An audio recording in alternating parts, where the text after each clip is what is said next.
హైదరాబాద్ లో ఉచిత కన్సల్టేషన్ మరియు స్క్రీనింగ్ కొరకు ఎవిస్ హాస్పిటల్స్ ని సంప్రదించండి. నమస్తే, welcome to Suman TV. Erectile dysfunction అంటే మగవారిలో శృంగారంలో వచ్చేటువంటి అంగస్తంభన లోపం. దీనివల్ల చాలా డిస్సాటిస్ఫాక్షన్ ఉంటుంది. భార్యాభర్తల మధ్యన గొడవలకు కూడా ఇది ఒక రకంగా కారణం అవుతూ ఉంటుంది. అయితే ఇది రావడానికి ఏంటి మెయిన్ రీజన్స్, ఎలా దీని నుంచి బయటపడే అవకాశం ఉంటుంది? సో దీనికి మెడిసిన్స్ ఏమైనా ఉందా, లేకపోతే సర్జరీస్ ఏమైనా అవైలబుల్ ఉన్నాయా? సో ఈ విషయాన్ని తెలియజేసేందుకు మనతో పాటు ఉన్నారు ఆండ్రాలజిస్ట్ డాక్టర్ రాహుల్ రెడ్డి గారు ఫ్రమ్ ఆండ్రోకేర్ హాస్పిటల్. నమస్తే సార్. నమస్తే sir, so erectile dysfunction, so చాలా మంది మగవారిలోని ఈ సమస్య ఇటీవల కాలంలో ఎక్కువగా వస్తుంది. అంటే ఎటువంటి అలవాట్ల మూలంగా వస్తుందా, లేకపోతే ఏంటి రీజన్స్? ఇప్పుడు బేసిక్గా ఈ ఏజ్ గ్రూప్లో ఇంతకుముందు ఎరెక్టైల్ డిస్ఫంక్షన్ అనేది 50 years తర్వాతే వస్తుంది అనుకునేవాళ్ళు. ఇప్పుడు అలా కాదు. ఈవెన్ 20 yearsకి వస్తుంది, 25 yearsకి వస్తుంది. సో ఈవెన్ పెళ్లి కాని అబ్బాయిలు కూడా చాలా కామన్గా, అంటే మాకు వచ్చే పేషెంట్స్లో 60 to 70% పెళ్లి కాని అబ్బాయిలే వస్తున్నారు. అంటే ఆ ఏజ్ గ్రూప్లోనే వస్తుంది. అంటే మనకు ఎందుకు వస్తుంది అనే దానికి రీజన్స్ కొన్ని ఉన్నాయి. ఒకటి కామన్ మన లైఫ్ స్టైల్. అంటే లైఫ్ స్టైల్ అంటే మనం తినే ఫుడ్, మన ఆహారపు అలవాట్లు, మన జనరల్ హ్యాబిట్స్. సో ఇంతకుముందు ఆల్కహాల్ కానీ స్మోకింగ్ కానీ ఇంత వాడకం అసలు లేదు. ఎప్పుడో పార్టీస్కి అలా తీసుకునేవాళ్ళు. ఇప్పుడు ఏమవుతుందంటే అది రోజు పార్టీ అనేది రోజు వచ్చేసి. తర్వాత మనం తీసుకునే ఫుడ్, అంటే మనం నిజాలు మాట్లాడుకోవాలంటే అసలు మనకే ఏ ఫుడ్ తినాలి, అది తింటే ఏమవుతుందన్న భయంకరమైన నిజాలు బయటకు వస్తాయి.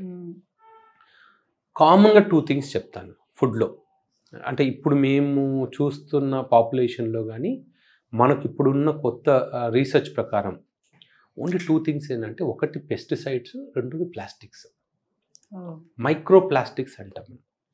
సో మైక్రో ప్లాస్టిక్స్ అంటే ఏంటంటే, ఇప్పుడు మనము ఏదైనా సరే మనము తీసుకున్న ఫుడ్లో మనము ఒక ప్లాస్టిక్ కప్లో టీ తాగినా, కాఫీ తాగినా, ఒక కర్రీ పాయింట్కి వెళ్ళి కర్రీ తీసుకున్నా కూడా, లేదా మనం ఏ హోటల్కి వెళ్ళినా కూడా వాళ్ళు మనం ఆర్డర్ చెప్తూనే ఒక ప్లాస్టిక్ కవర్లో కట్టించేస్తున్నారు. ఎప్పుడైతే ఈ ప్లాస్టిక్ హీట్కి ఎక్స్పోజ్ అవుతుందో దాంట్లో బిస్ఫినాల్ అని ఉంటుంది కెమికల్, వెరీ డేంజరస్ కెమికల్. అది దాన్ని ఏమంటారంటే మేల్ ఎండోక్రైన్ డిస్ట్రప్టర్ అంటారు.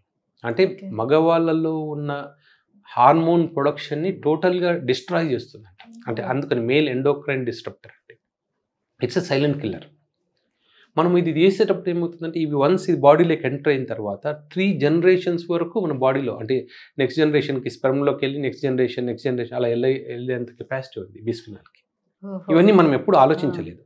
సో మనతోనే ఆగిపోతుంది, మనతో ఆగిపోతుంది, నెక్స్ట్ జనరేషన్ కూడా వెళ్తుంది. సో ఇవన్నీ చూసిన తర్వాతనే గవర్నమెంట్ మనకు చెప్పింది, సో ప్లాస్టిక్స్ ఆపేయండి, ప్లాస్టిక్ వాడకం తగ్గించాలి అని.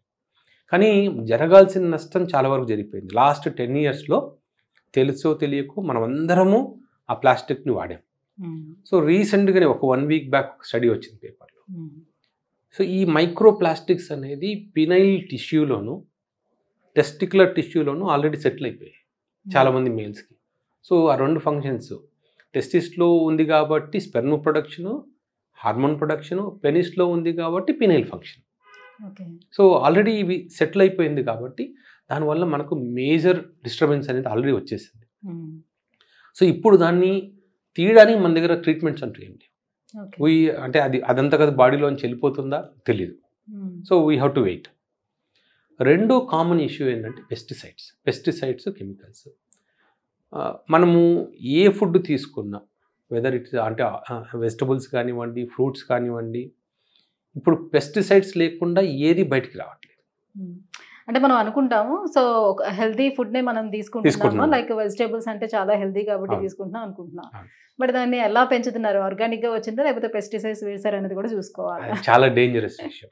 కాకపోతే మనకు ప్రాబ్లం ఎక్కడొస్తుంది అంటే, ఎవరైతే ఇంట్లో వండుకుంటున్నారో, కామన్గా జనరల్గా ఇంట్లో ఏంటంటే కనీసం కొంచెం టైం తీసుకొని వెజిటబుల్స్ని క్లీన్ చేసే ప్రాసెస్ అనేది ప్రతి ఇంట్లో ఒక ప్రాసెస్ ఉంటుంది. కొద్దిసేపు నీళ్ళలో నానబెట్టడము, సాల్ట్ వాటర్తో క్లీన్ చేయడము అవి. కానీ హోటల్స్లో కానివ్వండి, ఫంక్షన్స్లో కానివ్వండి, కర్రీ పాయింట్స్లో కానివ్వండి, వాళ్ళు కిలోల కొద్దీ వాడాలి. ఒకరోజు ఒక వెజిటబుల్ని 30-40 kilos తీసుకుంటారు. అన్నీ క్లీన్ చేయడం వాళ్ళ వల్ల అవుతుందా కాదు. సో అందుకని మనం బయట తినే ప్రతి దీంట్లోనూ ఈ పెస్టిసైడ్ రెసిడ్యూస్ అనేది ఎక్కువగా ఉన్నాయి. అది ఆల్రెడీ ప్రూవన్ థింగ్. సో అందుకని పేషెంట్స్ చెప్తూ ఉంటాం, ఏం తినాలి ఏం తినద్దు అంటే ఏదైనా తినండి, ఇంట్లో తినండి. బయటికి వెళ్ళి అంటే దాన్ని జంక్ ఫుడ్ అంటాం. ఇంతకుముందు కేవలం జంక్ ఫుడ్ అంటే పిజ్జాలు బర్గర్లు వాటిని జంక్ ఫుడ్ అనేవాళ్ళు. ఇప్పుడు అలా కాదు, బయట ఏం తింటున్నా జంక్ ఫుడ్డే. మనం బయట బిర్యానీ తింటున్నాం, దాంట్లో ఏం ఆయిల్ వేస్తారు ఎవరు తెలుసు.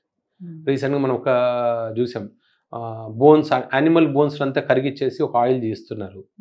సో చాలామంది హోటల్స్ ఆ ఆయిల్ని కొంటున్నారు, వాడుతున్నారు. So we don't know. అవన్నీ కూడా మనకు ఈ జనరేషన్ అంటే ఇంతకు ముందు 45-50 ఇయర్స్లో వచ్చే ప్రాబ్లం ఇప్పుడు 20 ఇయర్స్కి 25 ఇయర్స్కి రావడానికి రీజన్ ఏంటంటే మనం లైఫ్ స్టైల్ చేంజ్ అయిపోయింది, మన ఆహార అలవాట్లు, మనం తినే ఫుడ్.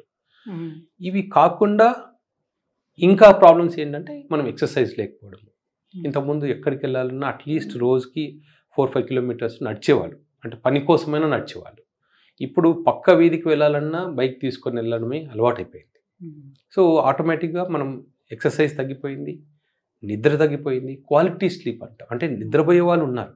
అంటే చాలామంది మాకు పేషెంట్ చెప్తుంటారు, ఎంతసేపు నిద్రపోతున్నారు అంటే, సార్ నేను రోజు 8 అవర్స్ పడుకుంటున్నాను. కానీ ఎప్పుడు పడుకుంటున్నారు? నైట్ ఎప్పుడో 2కి 3కి పడుకొని ఎప్పుడు మార్నింగ్ 10కి లేస్తున్నారు. ఓకే, ఎన్ని అవర్స్ పడుకోమంటున్నారో అది మాత్రం క్యాలిక్యులేట్ చేసుకుంటున్నారు. కానీ బాడీలో మనకు ఒక సైకిల్ ఉంటుంది, బయలాజికల్ సైకిల్. అంటే ఆ హార్మోన్ ప్రొడక్షన్ అనేది మనం నైట్ టైం డీప్ స్లీప్లో ఉన్నప్పుడు మాత్రమే మనకు ప్రొడ్యూస్ అవుతుంది. కానీ ఆ టైం కాకుండా మిగతా టైంలో నేను పడుకున్నాను అన్నా కూడా హార్మోన్ ప్రొడక్షన్ ఉండదు. సో జనరల్గా బీపీఓ ఎంప్లాయీస్ అంటాం, అంటే నైట్ షిఫ్ట్లో చేసే వాళ్ళకి, వాళ్ళు రెగ్యులర్గా పడుకున్నా కూడా వాళ్ళలో ఒక స్టడీ చేశారు, ఎందుకు వాళ్ళల్లో టెస్టోస్టెరాన్ లెవెల్స్ తక్కువ ఉన్నాయి అంటే 80% పీపుల్లో తక్కువ ఉన్నాయి వాళ్ళలో. ఎందుకు తక్కువ ఉన్నాయని చూసినప్పుడు అర్థమైంది ఏంటంటే వాళ్ళు ఎక్సర్సైజ్ చేస్తున్నారు, నిద్ర బాగానే పోతున్నారు. కానీ ప్రాబ్లం ఏమవుతుందంటే ఏ టైంలో పడుకుంటే హార్మోన్ ప్రొడక్షన్ ఉంటుందో ఆ టైంలో వాళ్ళు నిద్రపోవట్లేదు. ఇవన్నీ ఎరెక్టైల్ డిస్ఫంక్షన్ రావడానికి రీజన్స్. సో ఇన్ జనరల్ వీటిని క్లాసిఫై చేయాలి అంటే 4 టైప్స్ ఉంటాయి. సో ఎరెక్టైల్ డిస్ఫంక్షన్లో ఒకటి సైకలాజికల్ అంటాం, అంటే ఫియర్ వల్ల నాకేదో ప్రాబ్లం ఉంది, సో నేను చేయలేనేమో, నేను అందరిలాగా కాదు అనేది. కానీ ఈ ఫియర్స్కి మెయిన్లీ రీజన్ ఏంటంటే ఫ్రెండ్స్ అండ్ పార్న్.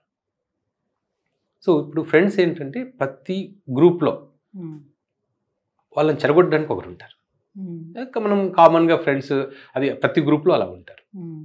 ఇప్పుడు ఒకరిద్దరు ఫ్రెండ్స్ ఏంటంటే ఏమీ తెలియని వాళ్ళు ఉంటారు, వాళ్ళలో కాన్ఫిడెన్స్ లెవెల్ తగ్గిస్తూ వస్తారు. వాళ్ళు నేను ఒక యాక్ట్లో నేను పార్టిసిపేట్ చేశాను, నేను గంట చేయగలిగాను, ఒక రోజులో నేను 4-5 టైమ్స్ చేయగలిగాను, ఇలాంటివి కావాలని వాళ్ళు గొప్పలు చెప్పుకోవడానికి చెప్తూ ఉంటారు. మిగతా ఇద్దరు ఎవరైతే వాళ్ళకు దాని మీద అవగాహన లేదో, సో వాళ్ళు ఏంటంటే వాళ్ళకి తెలియకుండానే వాళ్ళకు ఒక ఇన్ఫీరియారిటీ కాంప్లెక్స్ వస్తుంది. సో అంటే నాకేదో ప్రాబ్లం ఉంది, మా ఫ్రెండ్తో పోల్చుకుంటే నేను చేయలేకపోతున్నాను. సో అది అంటే మేబీ అబ్బాయికి టోటలీ ఏ ప్రాబ్లం ఉండకపోవచ్చు, కానీ కంపారిజన్, ఆ అబ్బాయికి రియాలిటీ తెలియదు కాబట్టి is comparing with unnatural thing. So అక్కడ దాన్ని సైకోజెనిక్ ఈడి అంట. లేదా ఒకసారి ఫస్ట్ టైం ట్రై చేయడానికి వెళ్ళి ఆ టైంలో ఎవరన్నా చూస్తారేమో, లేకపోతే ప్రెగ్నెన్సీ వస్తుందనేమో, లేకపోతే అలాంటి భయానికి ఫెయిల్ అవ్వడం. అది ఫెయిల్ అయిన తర్వాత అమ్మ నేను ఫెయిల్ అయ్యాను కదా, ఏదైనా ప్రాబ్లం ఉందేమో అనుకుంటూ మళ్ళీ నెక్స్ట్ టైం చేయడానికి ధైర్యం లేకపోవడం అని సైకలాజికల్ ఈడి అంట. సో రెండో కేటగిరీ ఏంటంటే హార్మోనల్ ఈడి. అంటే మనం ఇందాక అనుకున్నట్టు మనం తీసుకునే ఫుడ్, మన అలవాట్ల వల్ల టెస్టోస్టెరాన్ తగ్గిపోవడము, థైరాయిడ్ ప్రాబ్లమ్స్ ఉండడము, అలాగే vitamin deficiency, vitamin D, vitamin B12 deficiency అనేది మనలో చాలా మంది కామన్ అయిపోయింది. సో విటమిన్ డి అంటే ఎండ తగులుతూనే వస్తుంది. So vitamin D, B12 deficiency వల్ల కూడా ఈడి రావచ్చు. దీన్ని హార్మోనల్ అండ్ వైటమిన్ రిలేటెడ్ అంట. థర్డ్ ప్రాబ్లం ఏంటంటే డైరెక్ట్గా పీనైల్ టిష్యూలోని డ్యామేజ్ ఉండడం, అంటే బ్లడ్ వెజల్స్లో బ్లాక్ లాంటిది కానీ, బ్లడ్ వెజల్స్ డ్యామేజ్ అవ్వడం వల్ల కానీ, దాన్ని మనము వాస్కులర్ ఈడి అంటాం. ఫోర్త్ వన్ న్యూరలాజికల్ ఈడి. అది చాలా రేర్. అంటే కొందరికి ఎవరికైనా యాక్సిడెంట్స్ అప్పుడు, వెన్నుముక్కలో ఏదైనా ఇంజురీస్ అయినప్పుడు, ఆ వెన్నుముక్క అంటే మనకు, లేదా వెన్నుముక్క ఏదైనా సర్జరీస్ అయినప్పుడు, దానివల్ల పెనిస్కెలియన్ నర్వ్స్ డ్యామేజ్ అయ్యి రావడం. ఈ 4 general types of erectile dysfunction. So treatment అనేది సైకలాజికల్ అయితే కొంచెం ట్రీట్ చేయడం కష్టం. అంటే సైకలాజికల్ పేషెంట్స్ని ఎలా చూస్తామంటే పెళ్ళి అయిందా లేదా చూడాలి. ఇప్పుడు పెళ్ళి అయిన వాళ్ళని ట్రీట్ చేయడం మాకు చాలా ఈజీ. ఈ మెడికేషన్స్ వాడండి, 1 month తర్వాత రండి అంటే వాడతారు. వచ్చిన తర్వాత సార్ నేను మెడిసిన్స్ వాడాను, చాలా బాగుంది, ఇంప్రూవ్ అయింది. ఎందుకంటే ప్రాక్టికల్గా ట్రై చేయగలుగుతున్నాడు. అదే పెళ్ళి కాని వాళ్ళను ట్రీట్ చేయడం అనేది చాలా కష్టం. ఎందుకంటే ఒకటి పార్ట్నర్ ఉండదు, రెండవది ప్రతిదీ ఆ అబ్బాయి ఊహించుకోవడమే. నేను ఈరోజు టాబ్లెట్స్ ఇస్తే టాబ్లెట్స్ నాకు ఎర్లీ మార్నింగ్ ఎరెక్షన్స్ వస్తున్నాయా లేదా అలాంటివి ఆయన చూడగలుగుతాడు. లేదా కొంతమంది మాస్టిబేట్ చేస్తారు, మాస్టిబేట్ చేసి చెప్పగలుగుతారు. కానీ వాళ్ళకు కాన్ఫిడెన్స్ ఉండదు. అంటే నేను రోజు చేయగలుగుతాను అన్న కాన్ఫిడెన్స్ ఉండదు. సో నేను 1 month మందులు ఇచ్చేసి వస్తే, మందులు ఇచ్చినప్పుడు చాలా బాగుంది డాక్టర్ అంట, మందులు ఆపేయగానే సార్ మందులు వాడిన రోజులు బాగుంది, మందులు ఆపేస్తూనే ప్రాబ్లం. అంటే సైకలాజికల్గా వాళ్ళకి ఆ ప్రాబ్లం ఉండేటప్పుడు ఎనీ సైకియాట్రిస్ట్ కొంచెం వాళ్ళకి ఇది చేయడం ఏం కుదరదు అంటారా? సైకియాట్రిస్ట్ మటుకు ఎంతవరకు ట్రీట్ చేయగలుగుతారు అంటే ఎప్పుడైనా సరే మనకు ఒక ఫియర్ ఉందనుకోండి. ఇప్పుడు మనకు వెహికల్ డ్రైవింగ్ అంటే స్కూటర్ డ్రైవింగ్ కానీ కార్ డ్రైవింగ్ కానీ రావాలి. సో మనంతకు మనకు ఇప్పుడు సైకియాట్రిస్ట్ కానీ మేము కానీ నువ్వు ధైర్యంగా డ్రైవ్ చేయగలుగుతావు, నువ్వు డ్రైవ్ చేయాలంటే వాళ్ళకి కాన్ఫిడెన్స్ వస్తుందా? లేదు. ఎప్పుడైతే వాళ్ళు చేయగలిగే రోజు అంటే ఇంటర్కోర్స్ కూడా మ్యారేజ్ అయిన తర్వాత రోజు చేస్తున్నారు అనుకోండి, అదే వాళ్ళ confidence. That itself is treatment. But thank you so much sir. So erectile డిస్ఫంక్షన్కి కారణాలు ఏంటి, ఎలాంటి ట్రీట్మెంట్స్ మనకు అందుబాటులో ఉన్నాయి, ఇది ఎన్ని రకాలుగా ఉంటుంది, ఈ విషయాలన్నీ చాలా క్లుప్తంగా తెలియజేసినందుకు థ్యాంక్ యూ సో మచ్.